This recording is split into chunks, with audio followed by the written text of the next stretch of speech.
Então, agora sim, com a gravação, boa noite a todos. Desejar aí boa noite para Alisson, Wellen, Natália, Michel, Bruna, Jean, Alessandra, Estefânia, Vanessa, Brenda e Amanda. Prazer estar aí com vocês nessa nossa aula, que por questões de calendário acabou sendo a única aula de vocês na semana, né? Vocês estavam em semana de provas até ontem, tem aula hoje e encerrando a minha aula, sextou feriado e só retornam as aulas na quarta-feira, né? Então, enquanto a gente não começa a aproveitar o feriado, eu acho que hoje é um dia bacana para a gente discutir o conteúdo da prova. Antes, digam aí como é que vocês foram, como é que vocês se sentiram antes da semana. Tranquilo? Caiu o que vocês estudaram? Caiu lágrima? Caiu dor? Caiu o quê? Como é que foi? E alguma disciplina foi só lágrima. Caíram lágrimas, né? É triste.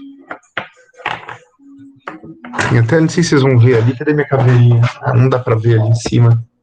Tem uma caveirinha só com lágrimas de aluno. Na verdade é cachaça, mas eu levo nas provas para assustar os alunos. Confesso que foi a primeira prova que eu abri, foi a tua. Eu fiquei pensando durante umas 2 horas e eu não consegui escrever nada. Fui fazer só no último dia. Ops. Bom, se eu fiz vocês pensar, eu já tô feliz. Porque a ideia era essa. Não é um conteúdo que eu queira que vocês decorem, eu não estou ensinando equação, eu não estou ensinando ferramentas administrativas, eu estou tentando ensinar vocês a enxergar o jogo político. Então, o que eu preciso é que vocês tenham me ouvido, né, nesses 9 encontros que a gente teve antes da prova, e que vocês, com o que vocês trazem de bagagem, de posicionamento político, que vocês consigam fazer uma leitura um pouco mais qualificada, um pouco menos palpiteira do que acontece na política, o que acontece no nosso mundo, no que diz respeito às repercussões políticas, né? Então, eu fiz 2 questões, né? Só 2 questões dissertativas. Cadê aqui? Eu tô com elas copiadas, eu vou colar aqui no chat, porque aí eu leio, e como não tem a prova impressa, né? A primeira questão falava um pouquinho do pensamento clássico da democracia antiga, né? Do fato de que, para os gregos, a democracia não é o melhor dos regimes. A gente, na modernidade, vive quase que um dogma, vamos dizer, um paradoxo, né? Uma ditadura da democracia, em que todos afirmam que a democracia é o melhor regime e a democracia é o objetivo da vida em sociedade, no sentido de que todos devem ter o poder para participar para participar do governo, participar da gestão das coisas públicas. Os grandes filósofos gregos não acreditavam que a democracia fosse o melhor dos regimes.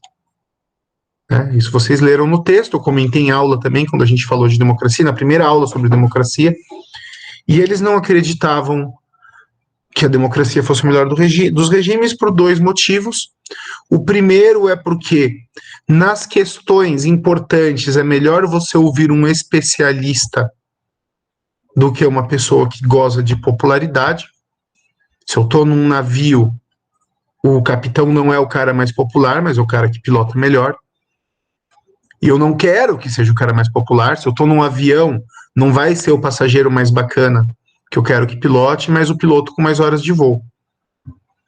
Na verdade, é a falta que existe na democracia daquele sentimento aristocrático de colocar as melhores pessoas, no sentido de pessoas mais preparadas, nas posições de gestão, para que elas ofereçam para a sociedade aquilo que elas adquiriram nas suas experiências pessoais.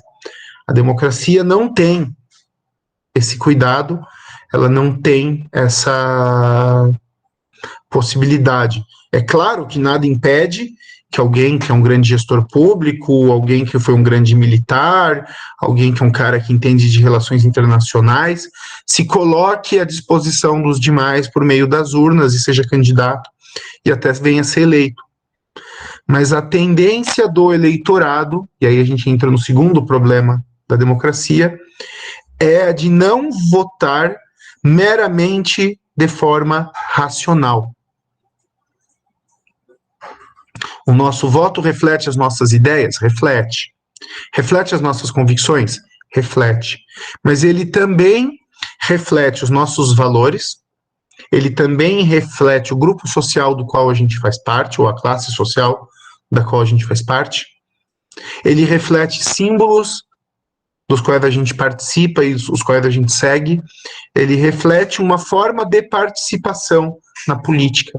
E a pessoa que incorpora esses símbolos, que representa esse grupo, que se apresenta perante o eleitorado para pedir voto, não necessariamente é uma pessoa preparada para governar. Aliás, não necessariamente é uma pessoa de bem e que nós queremos como governante. Certo? Boa noite, Bruna. Bem-vinda.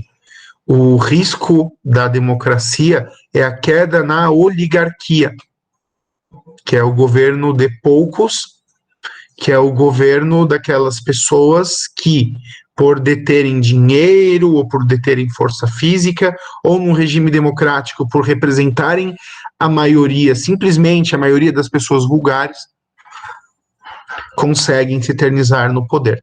Porque o político, quando vai buscar voto, principalmente se ele quer ganhar uma eleição presidencial, por exemplo, ele vai falar aquilo que a base dele quer ouvir. Ponto. Isso eu vi muitos anos atrás, numa entrevista do marqueteiro publicitário que faleceu esse ano, Duda Mendonça. Duda Mendonça era um publicitário baiano que se especializou no começo dos anos 90 em marketing político. Ele trabalhava para o Paulo Maluf, que é um político lá de São Paulo. Ele conseguiu eleger o Maluf prefeito de São Paulo. O Maluf ele vinha de 4, 5 derrotas eleitorais. Ele tinha sido prefeito e governador de São Paulo durante o regime militar, mas no voto ele nunca conseguia se eleger para nada. O Duda Mendonça conseguiu eleger o Paulo Maluf. Na sequência ainda elegeu o Celso Pitta, que era secretário do Paulo Maluf, para a prefeitura. Ainda não existia reeleição naquela época, né? E esse sujeito, depois de trabalhar mais alguns anos com os malufistas, ele foi contratado pelo PT. E ele foi o responsável pela mudança de imagem que foi promovida pelo Partido dos Trabalhadores para conseguirem a eleição do Luiz Inácio Lula da Silva, presidente Lula. Então, o Lula, nas campanhas anteriores, você pega no YouTube, tem muita coisa da campanha de 89, de 94 e de 98. O Lula das campanhas anteriores era um sujeito que falava muito errado. Nós vai fazer o trabalho com o empresariado, mas o trabalhador tem que ter. Sabe, ele falava muito errado, era até motivo de piada. Todo programa de humor tinha um cara que fazia paródia do Lula, porque era engraçado, ele se colocava de uma maneira muito... Eu falo igual operário, sabe? Tudo bem, ele foi operário, mas ele teve tempo e dinheiro para estudar, né? Mas ele se colocava de uma maneira muito dele, muito própria, falando errado, ele se vestia mal, ele era descabelado, ele era desbocado. E esse Lula, ele era radical nas ideias dele, socialistas ou social-democratas, trabalhistas do PT, e essas ideias do Lula faziam com que a classe média não votasse nele. O Lula tinha o operariado, né? Ele tinha parte dos pobres na época, principalmente o pessoal ligado a sindicatos, trabalhadores do setor industrial. E ele tinha intelectualidade, professores, intelectuais, mas ele não conseguia entrar no eleitorado de classe média, porque a aparência dele, o discurso dele eram assustadores. Ele falava em desapropriação de terras, ele falava em acabar com o Plano Real, ele não assinou a Constituição de 88, quando ele, na época que a Constituição estava sendo redigida e o PT estava no Congresso. Então ele tinha uns rompantes autoritários que assustavam as pessoas. O PT contratou o Duda Mendonça para repaginar o Lula. E aí levaram o Lula para vestir terno Armani, botaram o Lula na fono para o Lula falar o português mais correto. Ele ainda mantém algumas expressões do povo, porque ele tem que se manter a identidade com o eleitorado dele, mas ele sabe falar. Então ele passou a falar um português mais correto, ele buscou um candidato a vice-presidente, que era o José Alencar, que era um grande empresário, para tranquilizar o setor produtivo, o setor econômico, financeiro, dizendo que não ia ter rupturas com o regime capitalista. Tudo isso não foi convicção política, tudo isso foi bolado por um marqueteiro, produto de marketing, planejamento de venda de produto. Publicaram um documento, está até hoje na internet também, um documento histórico chamado Carta ao Povo Brasileiro, onde o PT se comprometia com as regras da democracia e da economia de mercado, porque o PT nunca respeitou, na história do partido, não respeitava a democracia representativa nem as regras do regime capitalista. E aí eles se comprometeram a cumprir essas regras. Ou seja, qual que era a convicção real do Lula de tudo aquilo? Nenhuma. Mas ele falou aquilo que ele precisava falar para conquistar eleitorado. E o problema da democracia é justamente esse. Entre dizer uma verdade que afasta eleitor e dizer uma mentira que atrai, o político não pensa duas vezes. A gente hoje cada vez mais com essa questão das políticas identitárias, né, que as pessoas estão muito ligadas a questões muito subjetivas de sexualidade, de raça, de posicionamento político, porque ela se identifica com aquilo e com aquele grupo e fecha. E cada vez mais as pessoas se fecham nas suas próprias convicções e nos seus próprios guetos, né? Essa ideia do político que vende uma participação de grupo social e que fala aquilo que a pessoa quer ouvir,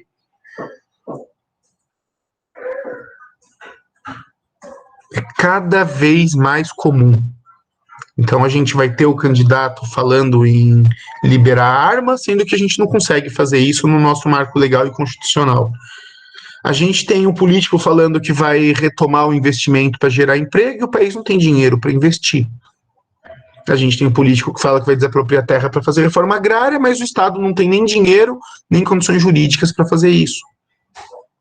Mas você fala aquilo que o povo quer ouvir. Aí você promete dar mais Bolsa Família, promete dar mais auxílio, promete ajudar a comprar geladeira, promete absorvente grátis, promete coisas grátis para que as pessoas queiram receber essas coisas, esses favores, ou promete pautas culturais, sociais, que tem muito a ver com a identidade da pessoa e muito pouco a ver com o dia a dia político, democrático do país. Então, a democracia, especialmente a democracia contemporânea, a democracia atual, ela tem esse problema de que ela é uma democracia feita para o sujeito de tipo vulgar. Lembra que a gente fez a distinção entre nobre e vulgar, né? Nas aulas anteriores. O tipo vulgar, ele é aquele tipo que se satisfaz apenas através da prática dos apetites do corpo, que não pensa nas questões de honra e que muito menos nas questões de contemplação e verdade. A satisfação da vida dele é a satisfação das necessidades fisiológicas. A maior parte das pessoas é vulgar. Então, o político, no regime democrático, na medida em que os vulgares adquirem direito de cidadania, ele passa a se eleger por meio da prática e da venda de vulgaridade. E aí, com isso, o nível do debate público despenca, e com isso, a qualidade da democracia no longo prazo tende a se deteriorar. E a gente está vendo isso acontecer no mundo todo. Está rolando no Brasil? Tá, mas não é só no Brasil. Esse fenômeno é global. Certo? Então, toda essa fala aí para eu apresentar a minha questão, que era como tornar a democracia um regime menos suscetível a aventuras autoritárias e oligárquicas, para que a vontade popular seja respeitada e para que essa mesma vontade não destrua os fundamentos da própria democracia. Porque a ideia da democracia não é só que a maioria decide. A democracia é um regime onde os direitos individuais e coletivos são protegidos. E quando eu falo que esses direitos são protegidos, quero dizer que eles são protegidos contra o Estado e contra as maiorias. Eu tenho uma mega super blaster master fazenda. A maior parte das pessoas quer essa fazenda desapropriada. Se eu estou num Estado democrático, num Estado de direito, essa desapropriação ou não acontece ou acontece mediante regime de pagamento antecipado em valor de mercado. Você não pode simplesmente entrar e tomar minha terra.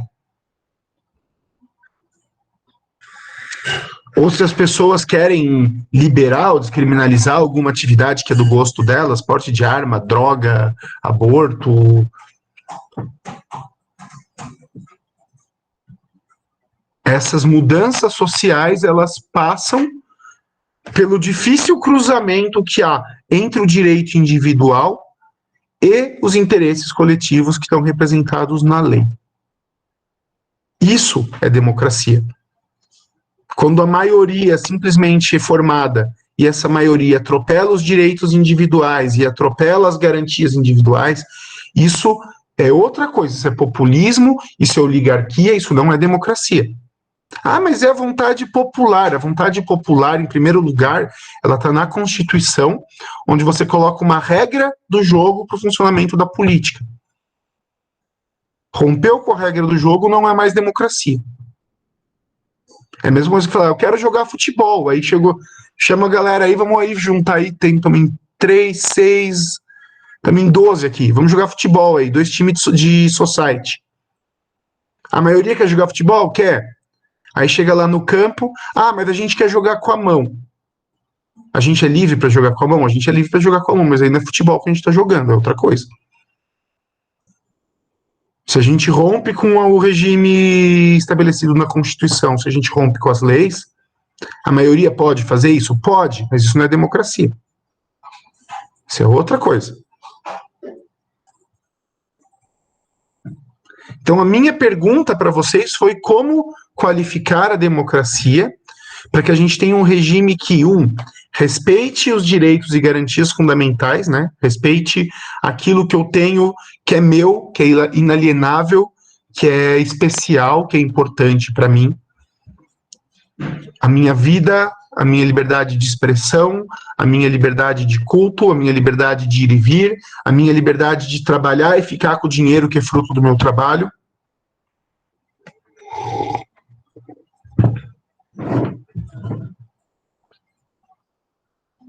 A minha liberdade de ter a minha casa e ter o meu patrimônio e esse patrimônio não ser perturbado ou furtado ou estragado pelos outros.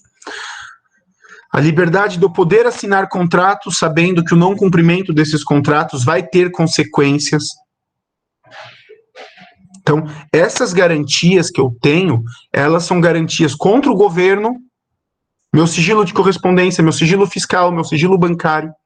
São garantias, em primeiro lugar, contra o Estado, contra o governo, né? E, em segundo lugar, contra as outras pessoas.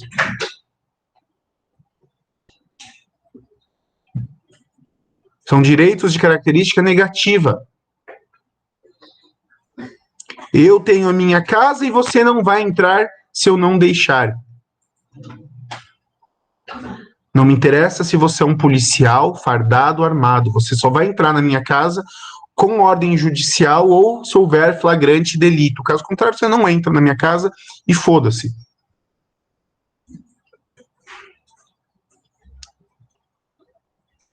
Para dar um exemplo.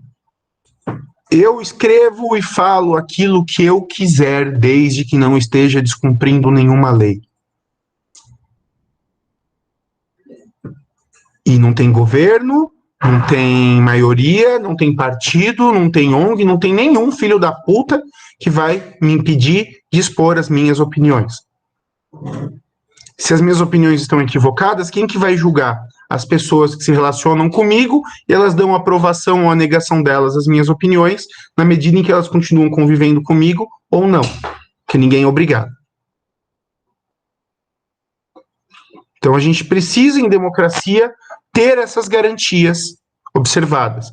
Como é que eu vou chegar perante um partido, ou perante o Estado, ou perante vocês, para propor uma ideia que eu tenho para minha cidade, ou para propor uma ideia que eu tenho para o governo do país, se eu não tiver a liberdade de expor os meus pensamentos? Ou a liberdade de expor os meus pensamentos que desagradem a todos vocês, sem saber que eu posso voltar para minha casa em segurança e posso ficar lá dentro que vocês não vão vir me perseguir.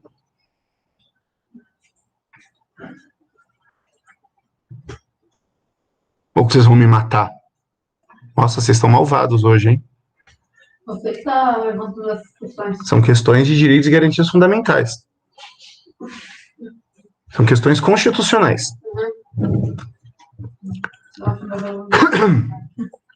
Então a gente precisa de um regime que faça isso, ou seja, que observe o direito da minoria e que observe o direito do indivíduo,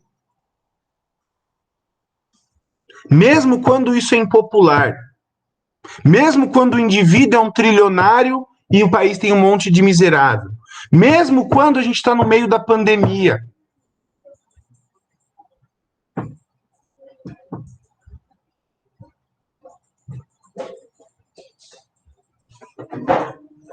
Mesmo quando é difícil. Mesmo quando aquele filho da puta, e você sabe que ele é um filho da puta, e você sabe que ele merece morrer, mas não é você que vai ter o direito de tirar a vida dele.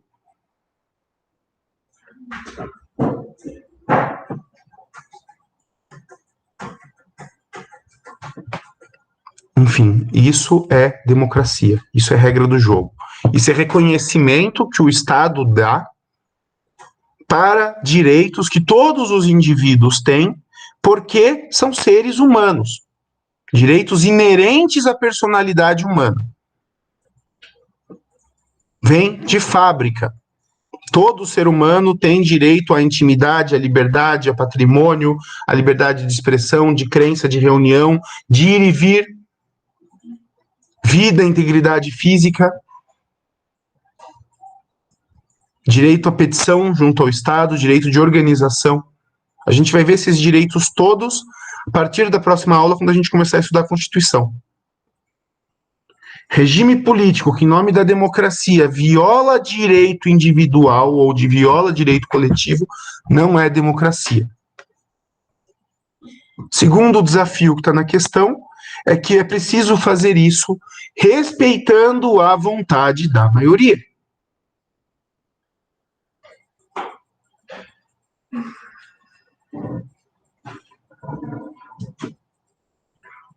Eu só vejo um caminho para isso, e não é a resposta certa, não é um gabarito. Quem desenvolveu um raciocínio decente e cumpriu a quantidade de linhas que eu pedi, vai ter a questão considerada na medida em que conseguiu se explicar. Como vocês já sabem, não costumo ferrar ninguém em prova, não vai ser agora que eu vou começar. Mas o que eu acredito a esse respeito é que a democracia de massas, a democracia feita para grandes grupos de pessoas vulgares, ela é completamente inviável e impossível. A gente não pode ter democracia de massas. Toda democracia voltada para as massas é uma oligarquia. O regime que a gente vive no Brasil é uma oligarquia? É, com certeza. Ah, mas no governo Bolsonaro, no governo anterior também era.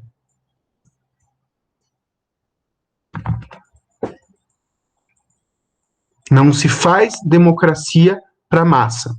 O único jeito de qualificar a democracia é qualificando os indivíduos para que eles ganhem as distinções e a consciência necessária para deixar ser massa. O que dá para fazer para qualificar a democracia? O que a gente está fazendo aqui agora. Um diálogo aberto, franco, respeitoso, a respeito do funcionamento real das coisas do Estado. Para que as pessoas, quando forem se posicionar, não se posicionem feito patetas por gostarem de forma irracional de um político ou por terem aquela dependência material clientelista das esmolas que o político ou que o partido dão. Ellen, pode falar. Eu esqueci. Eu ia falar que eu acho que é difícil isso acontecer no Brasil por causa do governo de especialistas. Porque eu acho que a população não está preparada para isso. Acho que isso é muito vulgar, como você bem falou. Uhum. Olha, para dizer que eu não estou puxando sardinha para nenhum lado. O governo Bolsonaro, na primeira configuração de ministério que ele teve, era um governo de especialistas. O governo Lula, na primeira configuração que ele teve, era um governo de especialistas. O primeiro ministério do Bolsonaro, quando ele tomou posse ali no começo de 2019, ele tinha dos melhores nomes do judiciário, ele tinha dos melhores nomes da economia ainda o pessoal tá lá. Ele tinha gente muito boa do Ministério de Relações Exteriores, ele tinha gente muito boa da área de saúde, da área de infraestrutura. O primeiro governo Lula, com nomes alinhados à esquerda, claro, né, visão ideológica oposta ao do que se tornou o bolsonarismo, mas também era gente muito qualificada, gente com história de trabalho, de pesquisa, de governo. Só que o que acontece? A gente estudou, né, o funcionamento do sistema político brasileiro e vamos nos aprofundar quando a gente for estudar isso na Constituição. Você não governa no Brasil sem o Congresso Nacional. E você não tem maioria no Congresso Nacional sem distribuir cargos. Porque o partido, para se financiar, precisa de dinheiro e ele usa os ministérios para arrecadar dinheiro. Eu escrevi um texto a respeito disso, eu vou postar para vocês o link, chama Pequeno Guia da Corrupção, que explica como é que funciona esse jogo. Então, eu preciso que o meu partido tenha um ministério, porque aquele ministério tem 3, 4 mil cargos comissionados, aquele ministério realiza, ele libera não sei quantos bilhões por ano em licitação, e eu preciso dessas pessoas contratadas, comissionadas, trabalhando para mim, e da grana desviada das licitações para conseguir comprar as bases nos municípios para fazer voto. Então, as tentativas que a gente teve de formação de governo técnico fracassaram miseravelmente, porque você não consegue, no Brasil, governar sem maioria no Congresso. Aquele problema que há entre o presidencialismo e o parlamentarismo no Brasil. Então, as duas tentativas que a gente teve de formação de governo dessa natureza, o Lula teve que parar com tudo quando veio o mensalão, e o Bolsonaro está tendo que renegociar tudo com o Centrão para não tomar o impeachment, que seria o terceiro da nossa história em 30 anos. Então, é bem complicado, e aí não tem, quer dizer, tem a ver com a vulgaridade das pessoas, porque esses parlamentares que estão lá jogando esse jogo escroto foram eleitos. Alguém saiu de casa e votou naquele filho da puta que tá lá pedindo propina. E votou por quê?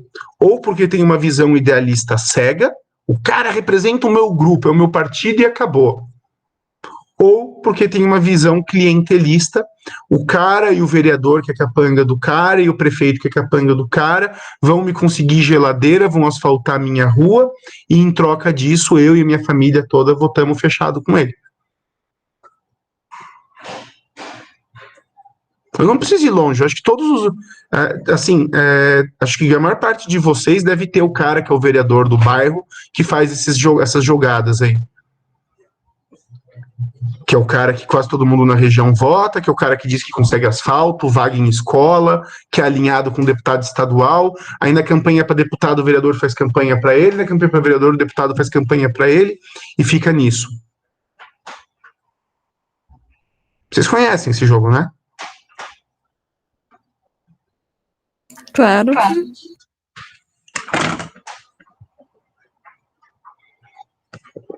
Então, essas pessoas que... Aí, a Vanessa também. Pode falar, Vanessa. Principalmente em cidade pequena, professor. Minha família é de uma cidade bem pequena, assim, do interior.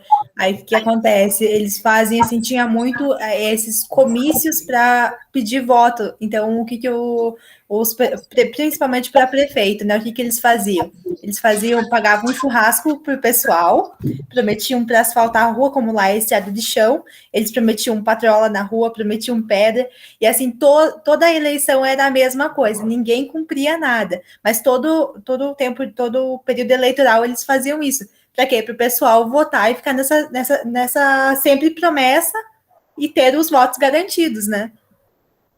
Expectativa, né? As pessoas, elas lidam muito com a expectativa de direito muito mais do que com a coisa real. Se você entrega uma obra, quando você entrega um serviço, o que surgem? Outras demandas. Oba, asfaltaram a minha rua, agora eu quero uma praça. Se você não asfalta a rua, a pessoa fica demandando a rua. E você vai entregando aquilo a conta-gotas e cozinha ali 1, 2 gerações. Tem obra aí, a gente não precisa ir longe, aqui na nossa Curitiba, tem obra aí que tá rolando na cidade há 12 anos.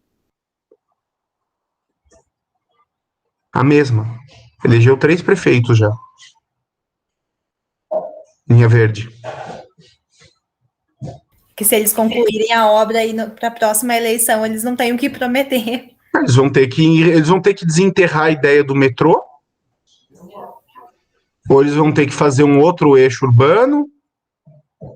Aí um se elege prometendo, o outro entrega o projeto, o outro entrega o primeiro trecho. Você faz 4, 5 prefeitos.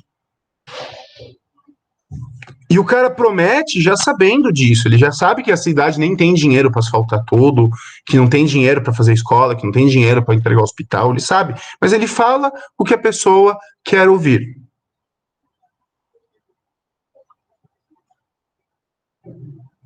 Quando a gente quer algo que é impossível, a gente só pode confiar em mentirosos. Isso é óbvio. Se aquilo que você quer é impossível, a única pessoa que vai te prometer entregar o que você quer é um mentiroso.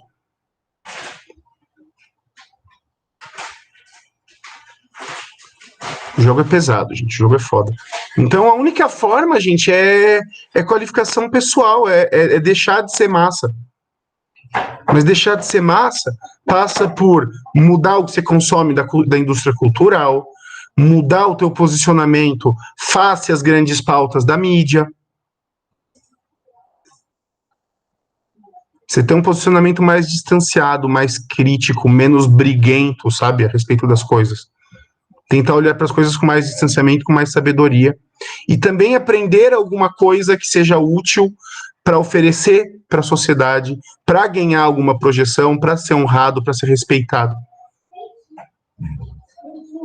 Então, o trabalho é longo, é trabalho de formiguinha. Eu só acredito na ação individual. Para mim, a coisa mais política que existe é a formação de pequenos grupos onde as pessoas se ajudam.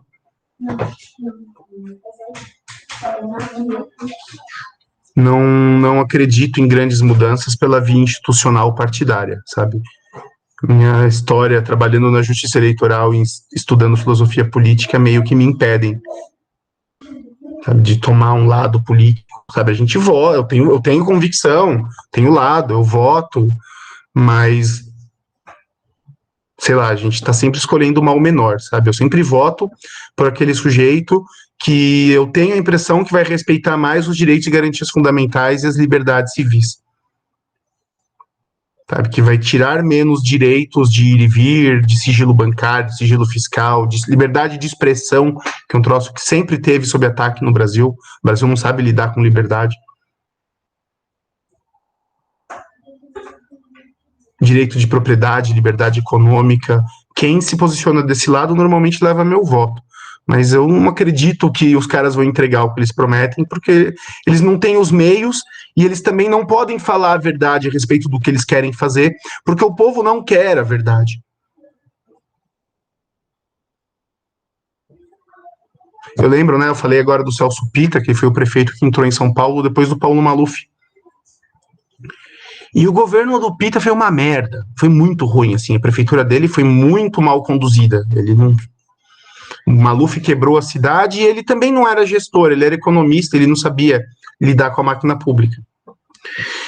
E aí chegou assim no meio do mandato, já era absolutamente claro, já tinha passado a emenda da reeleição, mas todo mundo sabia que ele não tinha nenhuma chance de se reeleger.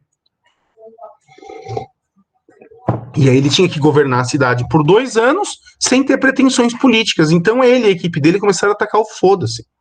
E foi uma época divertida para acompanhar a política.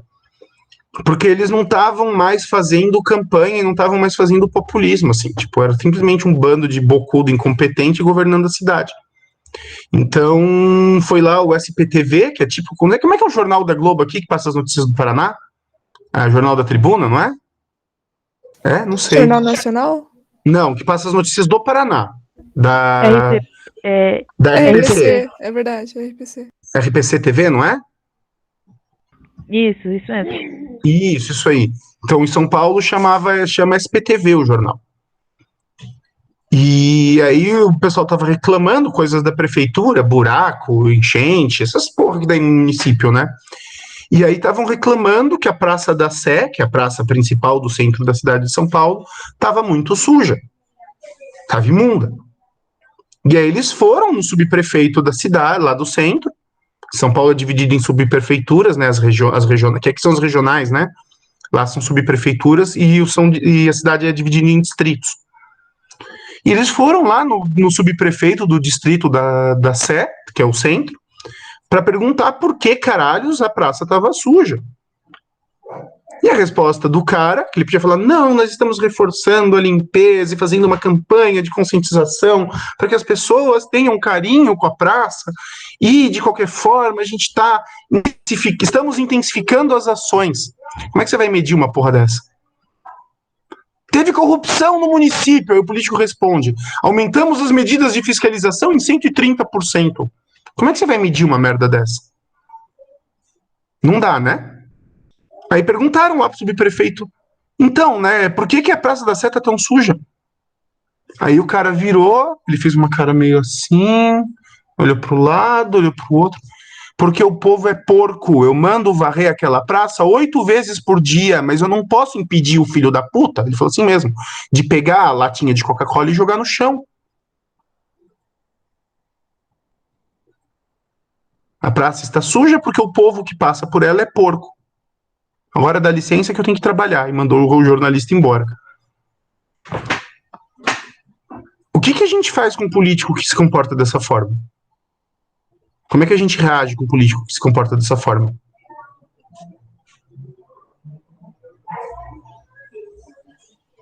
Respondam aí, por favor. A população fica puta, né? Mas o que ele falou não é verdade? É, verdade. Que tem 8 turnos de gari no caralho da praça durante um dia, a praça tá suja porque o povo é muito porco, e o povo é porco mesmo, cara, isso é verdade. É só ver os banheiros públicos. Uhum. Só que o político, não, estamos intensificando as medidas de limpeza e cuidando para que a gente tenha uma zeladoria melhor das áreas públicas, fala aquela linguagem empolada que não quer dizer nada, sabe? Eu gosto de político que eu sei o que pensa, sabe? Eu não gosto do cara que, veja bem, porque segundo as normas técnicas, nós precisamos adentrar o coeficiente. Não, eu gosto do cara que mete a real, que é papo reto, sabe? Eu sei o que o cara pensa, eu sei o que o cara acredita, eu sei o que o cara quer. Gosto de gente assim à direita e gosto de gente assim à esquerda. Mas eu gosto de saber as intenções da pessoa com quem eu tô lidando, sabe? Eu não vou falar nome de político aqui, porque a gente tá gravando a aula, né? Mas eu não gosto do político sabonete, eu não gosto do político que fala bonito porque, sei lá, e que não fala nada, fala e não se compromete. Eu gosto de quem é direto, sabe? Eu gosto de quem é papo reto, boca dura. Certo? Então, quanto à questão, não é uma resposta, seria a minha resposta, é a minha visão dessa questão da política. Qualificação pessoal, como é que você melhora a democracia de massas, deixando de ser massa? Não tem outra saída, senão você vai ficar para sempre dependendo de Vale Gás, se é Bolsa Família, é Bolsa Brasil, ou se é Fome Zero, ou se é Bolsa Miséria, ou se é, sabe? Dependendo do vereador do bairro, que vai arranjar uma vaga na creche. E a creche nunca vai ter vaga para todo mundo, porque os vereadores de todos os bairros estão pegando todas as vagas para eles. É a minha visão do processo. A segunda questão, eu dei uma provocadinha, assim, era um lance meio polêmico, que eu espero que eu tenha dado o que pensar para vocês. Na verdade, eu sei que eu dei porque eu li algumas das respostas. Características do Estado. Requisitos característicos do Estado. Povo, território, soberania. Certo? Soberania, o que é soberania? É a capacidade de dizer o direito dentro de um território. Soberano é aquele sujeito ou aquele conjunto de instituições que determinam quais são as leis dentro de um determinado território. Diante do exposto, opine. Uma região carente ocupada por uma milícia pode ser considerada um estado? Tem povo, tem território, tem soberania.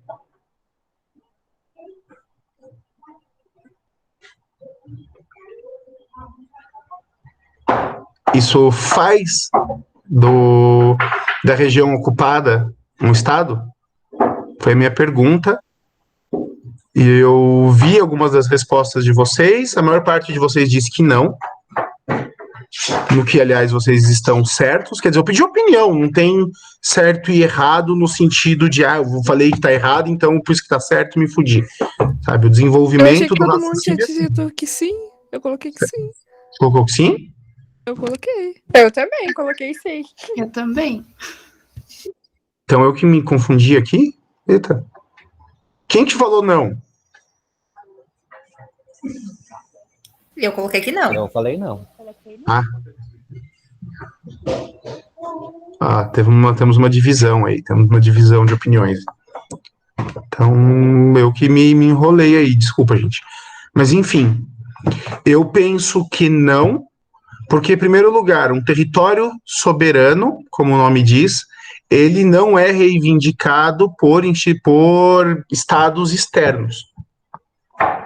Então, por exemplo, ninguém diz que o território do Brasil pertence à Argentina, como a gente diz que o território do Comando Vermelho pertence ao governo do Rio de Janeiro. Então, não tem essa contestação de soberania. O poder, para você exercer o poder dentro de uma determinada região, a gente falou disso lá nas primeiras aulas. Você precisa, para exercer poder, você precisa de legitimidade. Exercício de poder poder, o que é?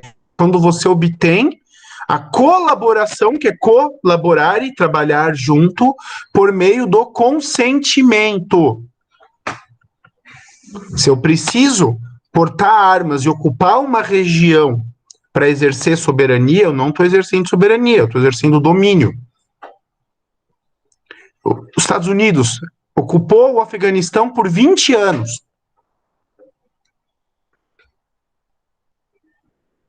Nunca se tornou soberano. Por que não se tornou soberano? Porque não houve colaboração. Colaboração é uma palavra só estou separando para mostrar para vocês a ideia de trabalhar juntos. Era uma potência estrangeira ocupante do território. No mesmo dia que os americanos foram embora, o Talibã, que tinha sido expulsado, reassumiu o país.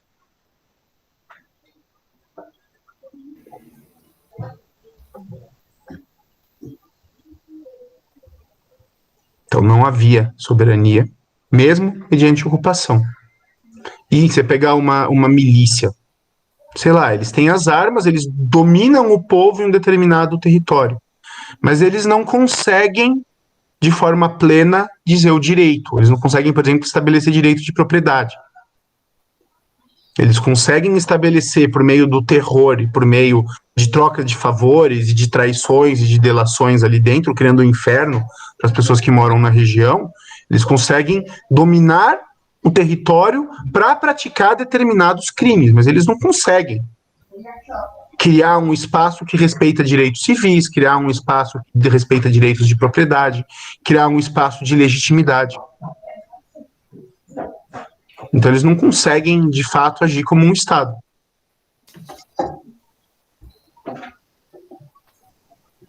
Quem está com o microfone aberto? Brenda, quer falar? Não, foi sem querer. Ah, tá. Mas eu entendo as pessoas que responderam sim, porque, de fato, eles dão o direito dentro do território, eles dominam um território e tem uma população vivendo lá dentro. Então, no aspecto meramente material da coisa, eles têm os requisitos para serem considerados uma forma estabelecida de poder, um Estado. Só que um Estado não é só isso, soberania contestada não é soberana, o direito que eles dizem não tem nenhuma base de colaboração e de legitimidade, e o povo que eles dominam é um recorte, é uma parte da população de uma região, de um país, de um Estado, não é o povo deles. Enfim, é um poder, é um Estado, tinha aquela novela da Record, né, Estado Paralelo, não sei se vocês assistiam, Poder Paralelo. Nunca ouvi falar. Foi antiga, mas era legal, cara, foi uma das primeiras novelas da Record. A novela da Record é aquele negócio, né, você pensa que o ator tá morto, mas na verdade ele tá na Record, né. Ah, fulano faz uns 20 anos que eu não vejo. Aí você vai ver, ele tá lá, vestido de Josué, com cajado e fazendo novela na Record. Ou as novelas normais deles. A melhor que eles fizeram era aquela Caminhos do Coração, que era dos Mutantes. Vocês viram essa? Que era tipo um X-Men da Record. Nossa, eu fico te devendo, que agora eu só assisto novela da Globo, e olha lá. Michel viu? Pô, era muito boa, cara. Os efeitos especiais sensacionais, assim, nível trash, sabe? Nossa, era muito bom. Os diálogos tão bons quanto os efeitos especiais. E eles fizeram uma novela. Essa novela foi... eu não vi muito, assim. Minha esposa que falou dela, Poder Paralelo, que era de milícia e polícia, e eu lembrei de Poder Paralelo e acabei citando isso aí pra vocês. Tá certo? Então, os Mutantes era boa lá, a Stefania era fã dos Mutantes.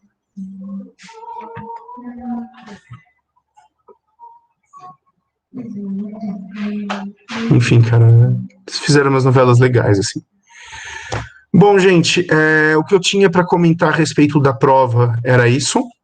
Eu vou, no fim de semana, postar as notas de vocês. No geral, o que eu li tá legal, não teremos grandes problemas aí quanto à nota e quanto ao prosseguimento aí dos trabalhos para o semestre que vem. E é isso, a partir de agora, a gente deixa essa parte mais de teoria do curso. Claro, o curso de Ciência Política é sempre teórico, mas a gente vai trabalhar a Constituição Federal da República Federativa do Brasil para olhar dentro da Constituição quais foram as opções do Estado brasileiro a partir dos temas que a gente discutiu no nosso curso. Então, poder, como é que é a nossa democracia, como é que são os nossos direitos individuais e coletivos, como é que se dá a nossa soberania, como é que se dá a organização do Estado. Então, a gente vai, daqui para frente, só bater a Constituição. Aí eu vou mandar o link para vocês. Legislação a gente sempre acessa a partir do site da Presidência da República. Eu vou mandar o link da Constituição por lá para vocês e a gente vai destrinchar esse texto aí para se qualificar no debate político e deixar de ser massa, beleza? Então, galera, sextou, são 8h25, né? Estamos aí com quase 1 hora de live. Então, tenham um bom feriado, uma boa noite, fiquem com Deus, descansem, aproveitem aí, que sexta-feira que vem estamos em aula de novo. Abraço a todos aí e é isso aí. Quando eu conseguir processar, quando o Google processar o vídeo, eu mando o link no YouTube e no Ava para vocês. Tchau! Valeu, galera. Tchau, obrigada igualmente. Valeu, tô vendo aqui os Tchau, tchauz no chat. Então, Brenda, Michel, Alisson, Vanessa, Estefânia. Isso aí, galera. Amanda, Alessandra. Isso aí, fiquem com Deus. Tchau. Peraí, vou encerrar a gravação. Papai. Peraí.